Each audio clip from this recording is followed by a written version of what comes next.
Hello and welcome to the People First Potential channel here on Bright Talk. I'm Deb Calvert, and we are on part 2 in our 12-part series, Why Wait to Be Great?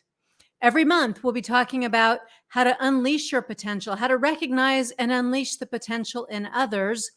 And we'll be talking about some things that, well, sometimes just aren't all that comfortable to talk about, as well as some things that maybe you've just never really thought of before, especially as they relate to people's potential. For those who are new to Bright Talk, just a couple of logistical things here. First of all, right underneath the video, you'll notice that there's a tab called Attachments. And I recommend that you open that up right now and take advantage of what you have there. I try to load you up with goodies every time we get together.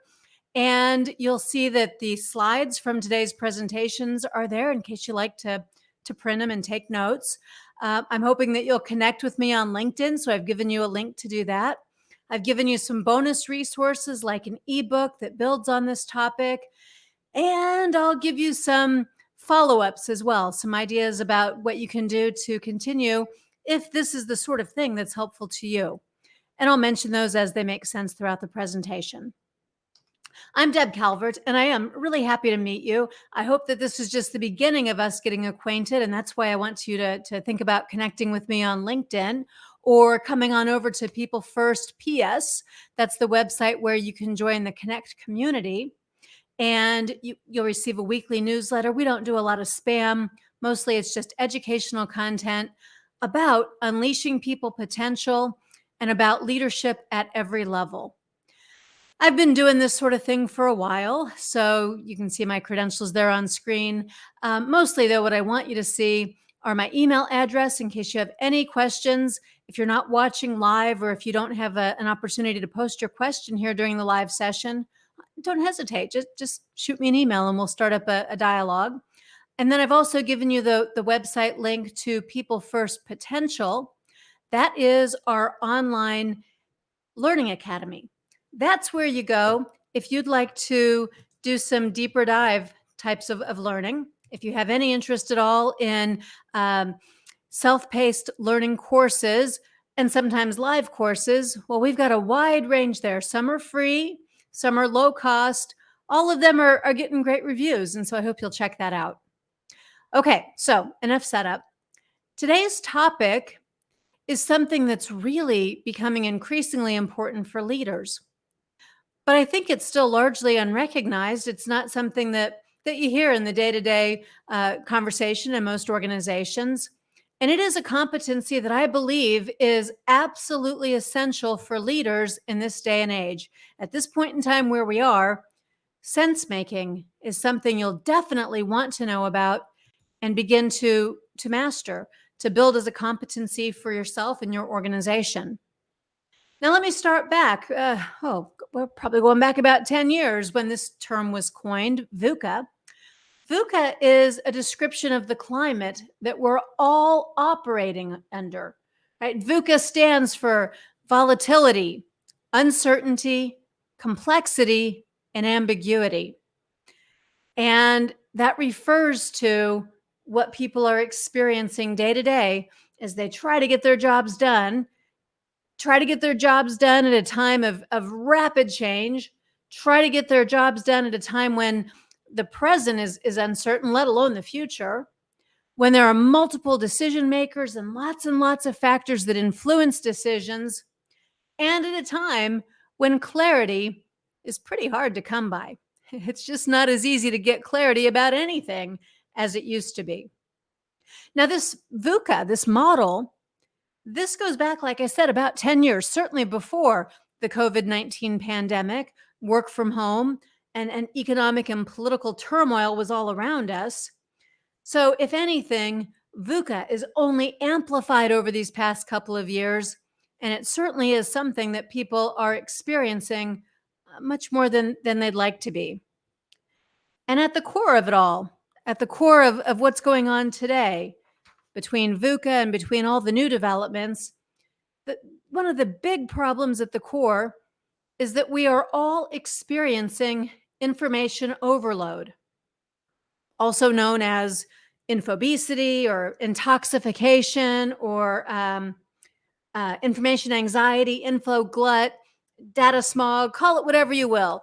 Infoxication is how I feel sometimes because I get so fuzzy headed when it comes to the deluge of information. But this problem, information overload by any name, it's caused by the sheer overload, the quantity, massive volumes of information, and the fact that we have such easy access to all of that information. But much like VUCA, information overload is not a new problem.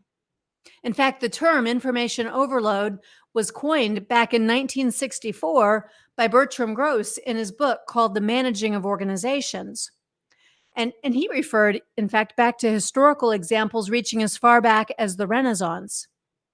And then Alvin Toffler popularized the term information overload in his 1970 book that you might be familiar with, a really important work called Future Shock. And then, to magnify the problem, along came the internet.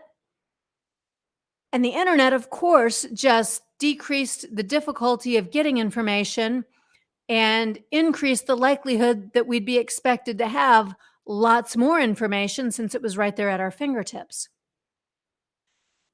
Anytime that somebody is overwhelmed by the amount of data, by the amount of inputs that they have to process, what they're experiencing is information overload.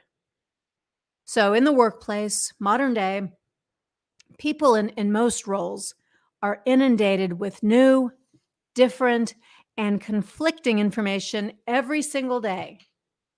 And this has become so prevalent that we all sort of accept it as normal. But it's not. It's not normal. And it has serious negative consequences. I'm going to go through some of those consequences in just a moment, but let me start by saying that the way we respond is actually one of the consequences. We respond either by withdrawing, just sort of shutting down. I can't take it all in. I'm overwhelmed. We shut down and we don't make decisions. Or we filter. We fall victim to our own unconscious biases, and we filter or cherry pick or put ourselves into an echo chamber just to limit the volume of information and especially conflicting information that we might have to deal with. Or we do something called satisficing, which is that we do a little bit, and because we've done that little bit, it feels like it is enough, or that we're going to have to just compromise and call it enough. And so we don't go out there and find more information.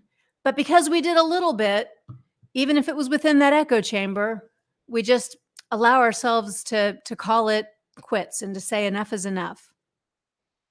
And all of that gives us a false sense of security. If we look at some, but don't look at perhaps what we should have been looking at, or if we could have been looking at it, but we filtered it out.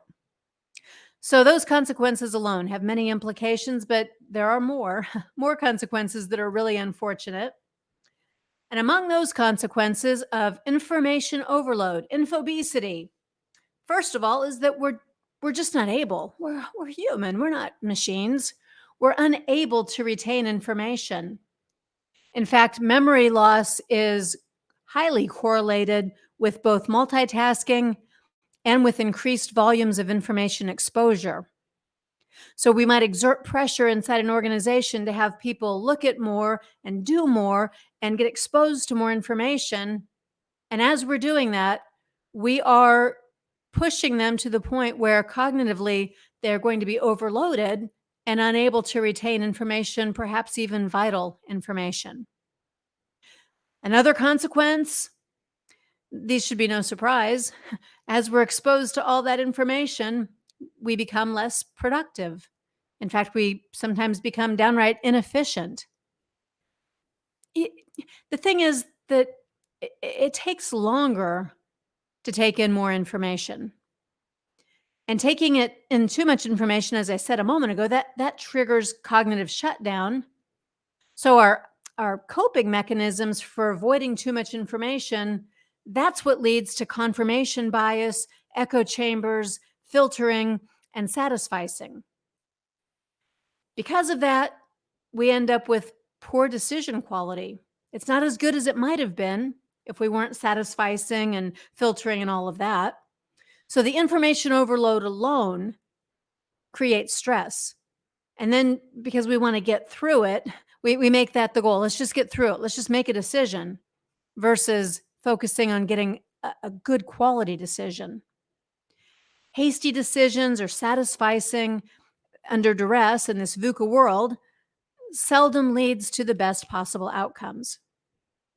And because we don't have the best possible outcomes, and because this is fatiguing, we end up with stress and burnout and poor morale and low engagement. And that's real. You've probably felt it. You've probably seen it, and you're not imagining it. The exposure to more information, the impossible standards, the fear of missing out if you don't look at more information, all of that causes anxiety and a vague lack of confidence in your own and others' conclusions.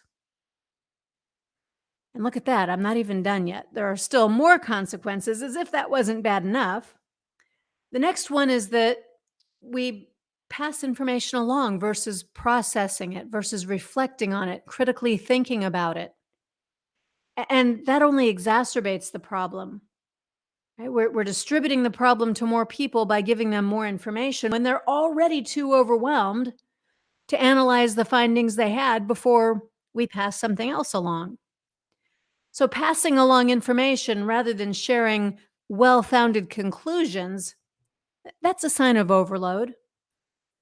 And progress is significantly slowed when there are endless meetings spent sorting through data versus entrusting analysis to an individual or to a smaller group.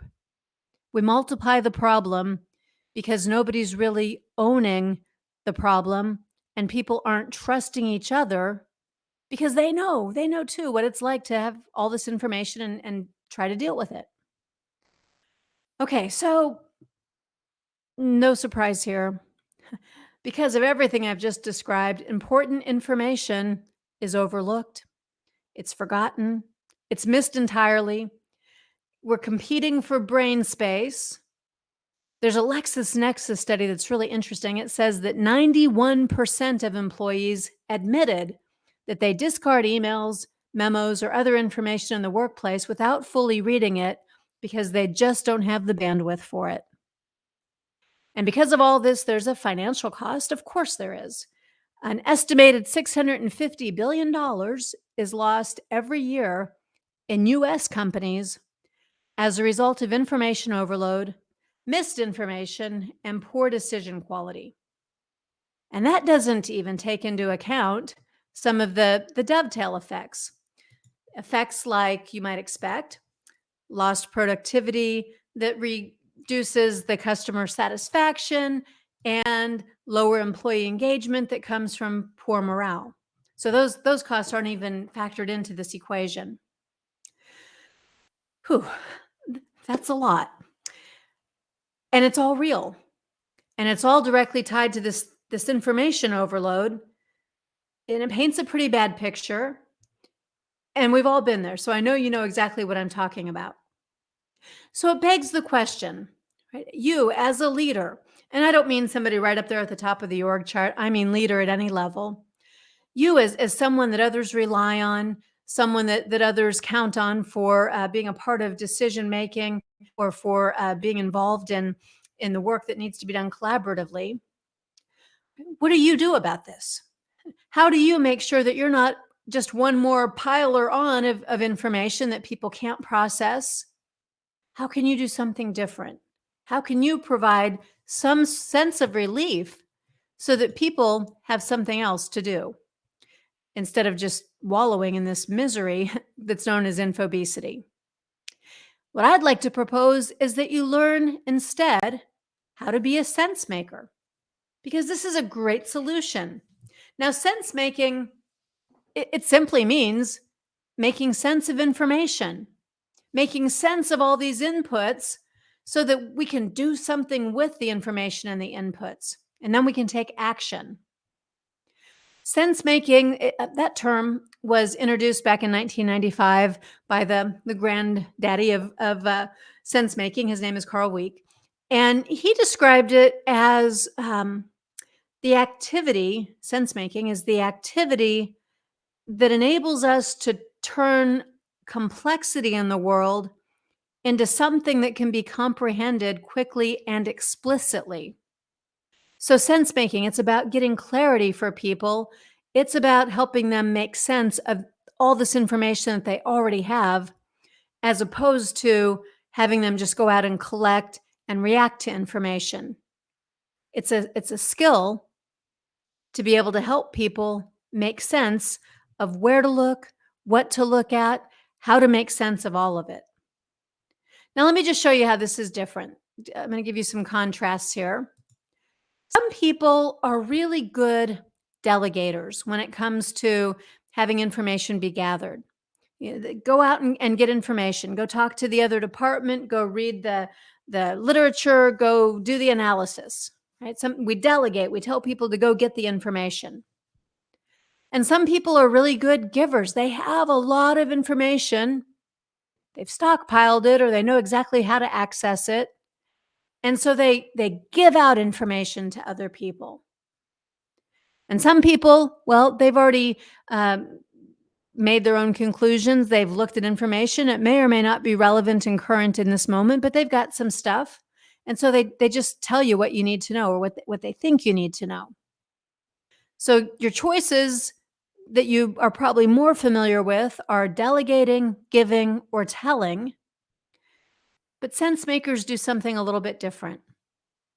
Whether they already have information or know where to get it or not, what they do is they help others. They teach others how to make sense of the information that's available.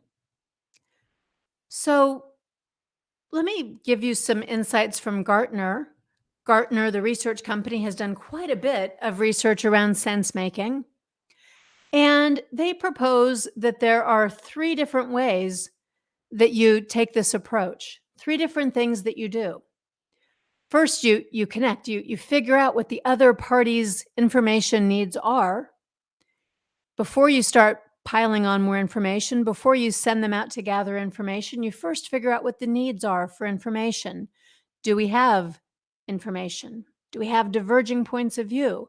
Do we have a good representation of what's current and relevant? So first they sort of connect those dots, and then, only then, do they provide some additional resources. Sense makers also are able to help people clarify. They help to reduce that complexity, even though there's a lot of information out there. They help people to process. They give some criteria, for example. We're looking for information that answers these questions. We're looking for sources that are credible in these ways. We're looking for a variety that will give us perspectives from A and B and C.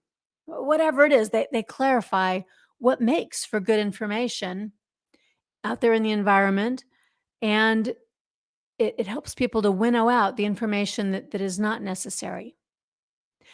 And lastly, sense makers do a good job of collaborating. And what they mean by that is that to evaluate the quality of information, you have some criteria, but also you're not just telling people this is right, that is wrong. You're helping them to do some critical thinking so they know how to use those criteria and come to their decisions on their own. And as they do that, have a better understanding of the issues at hand. So, sense makers do these 3 things extremely well. They connect, they simplify, and they support others in these ways. Okay, as I'm telling you about sense making, be doing a little self-assessment here. Where are you when it comes to sense making? Which of these skills could be valuable for you to learn and build on? So, take a look at the left-hand side here. This is still from Gartner. The left-hand side is giving you 4 situations: too little information, missing information, too much information, or information that's conflicting. And what you want to do is help others increase their confidence in decisions that they make. To do that, you first need to gauge how much information they've already seen up to this point.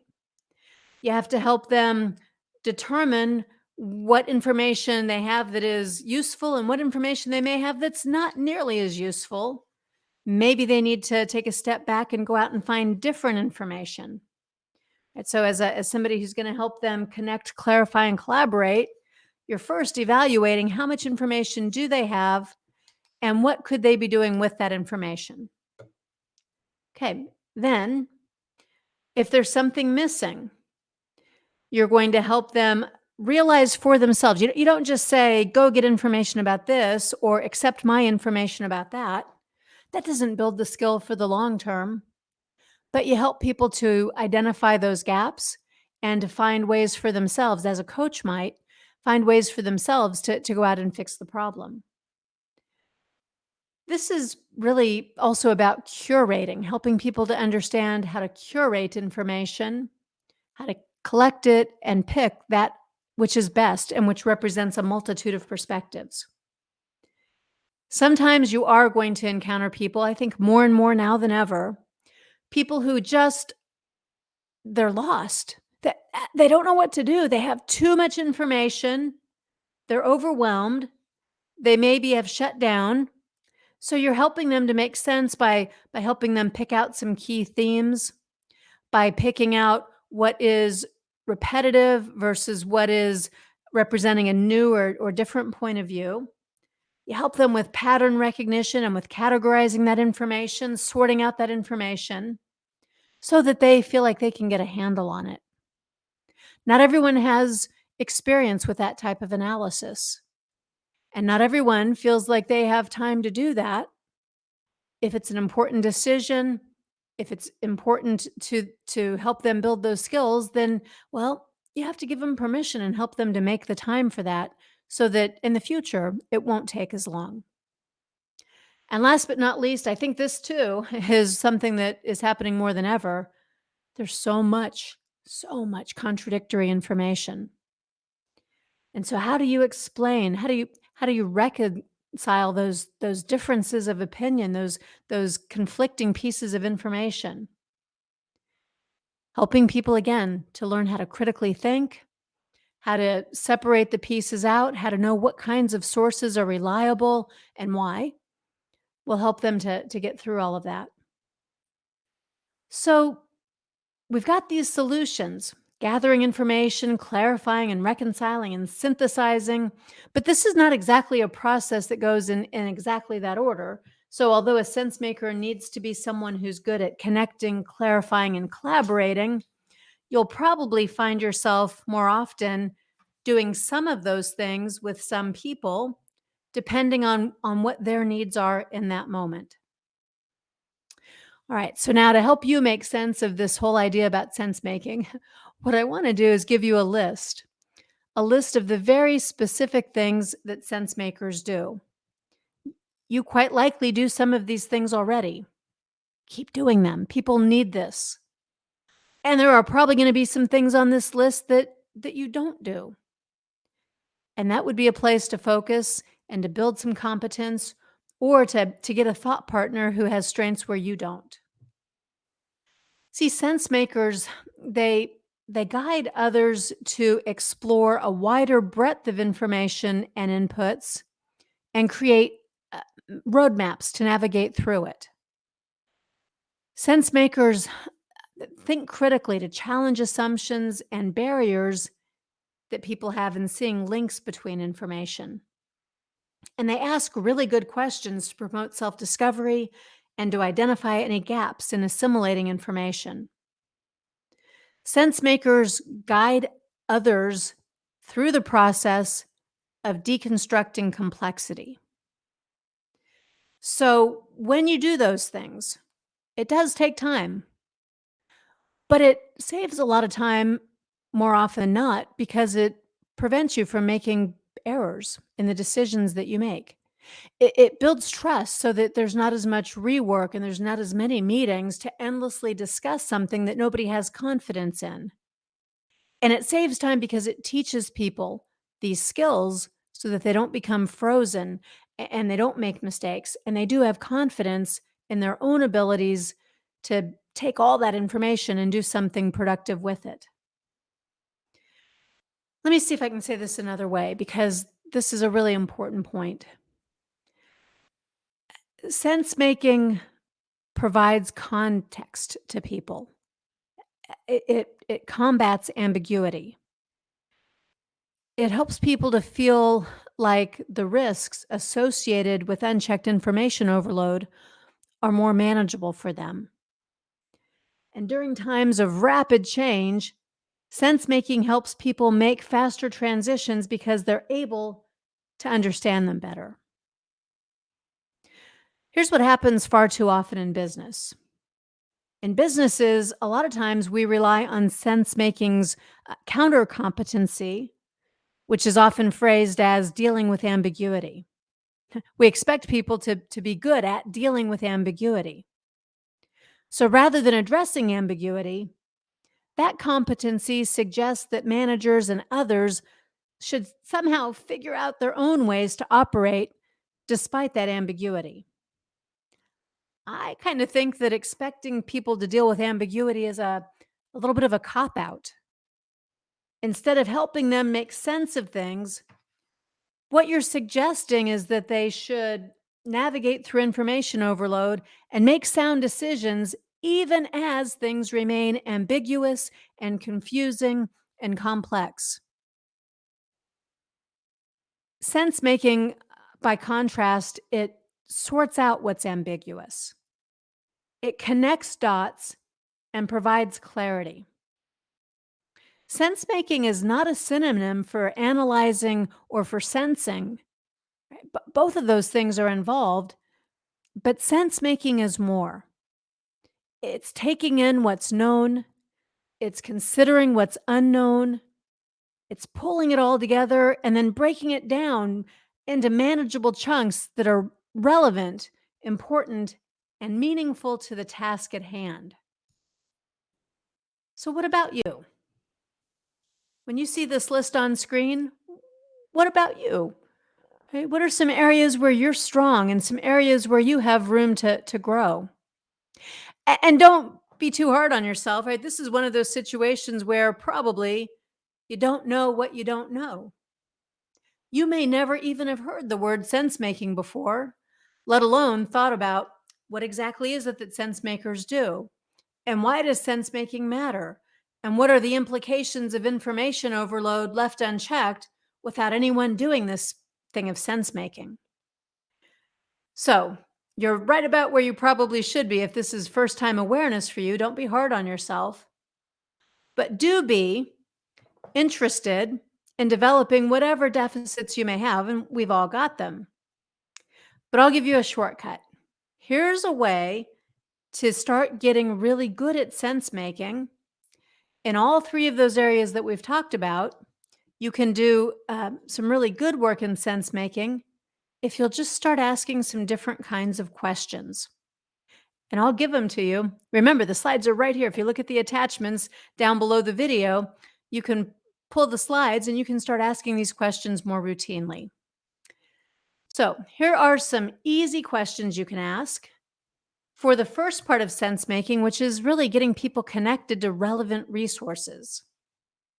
You want to avoid the temptation to jump in with answers. What you're really doing here is you're gathering information fully to understand what people have already reviewed, what they're relying on, and what gaps there might be. So you will ask questions like these. You'll ask them, well, tell me about the obstacles you've encountered as you're looking to get information and understand all the information that you need. What obstacles are you encountering? And then you'll know if someone is struggling or if they're frozen or if they've stopped short and they're doing satisficing. Ask them, what sources do you typically rely on? And why do you rely on those particular sources? You can ask, right? What questions do you still need to get answered about this topic? That forces some critical thinking. And it makes it okay that they may still have some questions that they don't fully have answered yet. You can even ask people about their preferred style of learning. Maybe looking at the computer 6 more hours a day because they're already in front of it for the full work shift and it feels like it's going to be forever. Maybe there are some other types of learning, other types of ways they could be accessing and spending time analyzing that information. And if you want to help, get permission first. That way you're not just dumping it on. What do you think about me curating some information that's at my disposal? Maybe I can provide you some information, and if so, what format do you prefer? So you ask these questions to enter in as a sense maker, to help people connect to resources they need and information they may not yet have explored. And here are some more questions. These are questions to help cut through the complexity of the information. So in this case, you're asking some questions that sound like this. Well, in this topic, what have you already learned about it? And you might ask, how challenging has it been to sort through the volume of information? Right? For some people, it might be that it's very, very complex. They'll admit to you that it's too hard. They're really struggling. Other people, maybe for them, it's that it's not such a big deal, but they want to just bounce some ideas around. So find that out. As you're searching here to not only connect, but also to clarify, this is highly individualized. Tell me your process. What approach do you use? How would you feel about me sharing some tools and some ideas with you to reduce the complexity? So, here again, you're just entering in to clarify so that people feel like they have a handle on this information and they don't feel completely alone and heaped up with more than they can handle. And last but not least, when it comes to collaborating around the information, here are some questions you can use. You're going to collaborate in helping people to learn. What criteria are you using to evaluate your options and your sources? Talk to me about a time when you've had to make a decision like this in the past, or a time when you've had analysis like this you've needed to do. You come alongside the other person by understanding where they are and what they're doing with this information, how they're processing it. You can ask them, what questions do you anticipate that other people might have? That way, it's a little easier than just trying to gather all the information for every possible question. They can start to be thoughtful about what it is they're trying to gather and why. And then go ahead and address that elephant in the room, this lingering uncertainty. Instead of just expecting people to deal with ambiguity, let's help them to name it and claim it and prepare for it, and to make it less ambiguous so that they can be more confident in it. So, what you have there are just specific questions, real questions that you can actually use. And when you use those questions, people are going to feel a little bit more confident. And that's what we're after here, trying to help people be more confident, because when you are a sense maker, you'll have people who are more confident and faster and able to operate with a higher degree of clarity. And that's what employees want. Employees, they want clarity and consistency and support. They don't want ambiguity and unnecessary stress and deluges of information that lack context, or that feeling. They don't want that feeling of being uncertain about how to even be successful. And employees rely on their colleagues, their peers, and their managers to help get context and remove obstacles. When they don't get what they need, employee engagement levels nosedive. And in this age of the great resignation, a lot of people are seeing what happens when engagement tanks. Well, people leave. They find other jobs. So let me just say one other thought here about employee engagement. And if you want to know more about employee engagement, there are tons of resources right here on this channel to help you with that. Employee engagement is considered the single biggest driver of employee retention and productivity. Not only that, but employee engagement significantly contributes to customer satisfaction and profitability. So no business, no organization can afford to neglect employee engagement. Sensemaking can help you do a better job of engaging your employees. Sensemaking managers, if you have a management role, sensemaking managers can reduce all the adverse impacts of infobesity. If you support employees by providing context and by refusing to be an information dumper, well, then that's going to pay off in employee morale and in the capabilities of your team and organization. Instead of perpetually spinning, employees will have clarity and they'll have reasonable expectations when they encounter information and have to consider what's useful and how much is needed. So, you want to be a good sense maker and you want to make sure that your organization becomes better, your culture becomes better at sense making too. So, these are the building blocks of sense making. If you've got some advantages here, by all means, use them. Right? If you have natural inclinations or strengths as somebody who's empathetic, sense making is going to be a little bit easier for you because you can understand what it feels like to be spinning out there in the midst of all that infobesity. And you can be a better resource and help as a sense maker because you empathize and are able to come and meet people right where they are.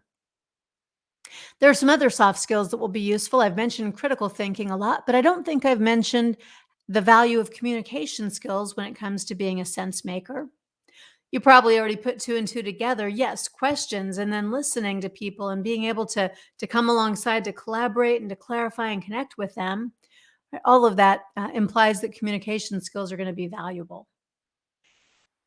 This also is easier if you have a big picture perspective. We want to make the best decision possible for the good of this business and to reduce the workload and to do a better job for our clients and customers because it meets our vision and our mission. Right? That's big picture way of thinking about this. That gives people the context that we talked about. And it helps them to make the right decisions because they have those guardrails, right? They've got that context that helps them. Certainly, it helps if you're a collaborative person. Let me come alongside you. Let me help you. Let's work on this together. Right? To be collaborative in these ways will help people to do a better job when it comes to sense making. Well, if you want to learn more about sense making or about any of the kinds of skills that we've been talking about here today, I encourage you to come on over to People First Leadership Academy. Website address is on screen for you. It's peoplefirstpotential.com. Or if you'd like to consider bringing in someone to help you with this work or to get some coaching around this, you can get in touch with me. I gave you my LinkedIn and my email address. Or you can come to the website where we talk about these services that we offer. That's peoplefirstps.com. People First Productivity Solutions is the name of our organization. But don't forget that right here on this particular channel on Bright Talk, we've been recording a lot of content to help you in this very same way. I'd encourage you to keep coming back for the sessions in the Why Wait to Be Great series. We'll be talking next month about the 12 dimensions of trust and how you can make sure that people are seeing you as trustworthy and also that you aren't accidentally, inadvertently signaling that you don't trust people in certain ways. So come on back for that one. Let me know if you have any additional questions. The ones that were posted here, I've answered right along the way.